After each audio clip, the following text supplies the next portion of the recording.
एक बार की बात है, किसी गांव के पास बहती नदी के किनारे बुद्ध बैठे थे। किनारे पर पत्थरों की भरमार थी, पर छोटी सी वह नदी अपनी तरल धारा के कारण आगे बढ़ती ही जा रही थी।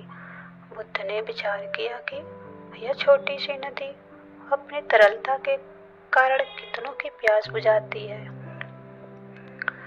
लेकिन भारी भरकम पत्थर एक ही स्थान पर पड़े रहते हैं और दूसरों के मार्ग में बाधक बनते रहते हैं। इस घटना की सीख यह है कि दूसरों के रास्ते पे रोड़े अटकाने वाले खुद ही आगे नहीं बढ़ पाते, परंतु जो दूसरों को स्नेह देता है वह स्वयं भी आगे बढ़ जाता है।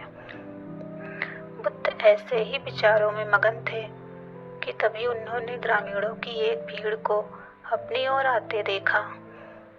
बड़ा शोर था और लोग किसी युवती के प्रति अपशब्द बोल रहे थे।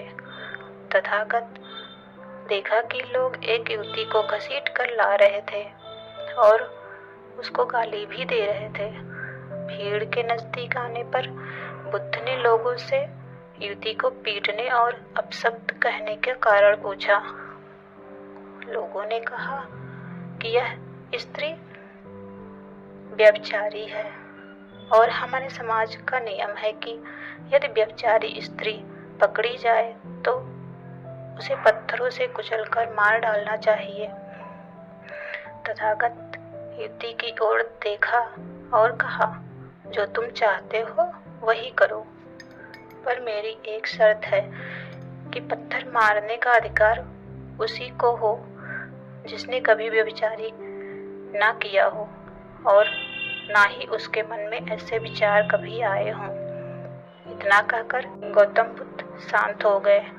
चारों ओर मौन था। कुछ समय बाद लोगों की भीड़ मन में पश्चाताप का भाव लिए वे वहां से विदा हो गई। इस घटना से यही सत्य उभरता है कि हम खुद अपने प्रति न्याय करें, दूसरों के प्रति नहीं, क्योंकि हमारी जानकारी दूसरों के विषय में अधूरी होती है।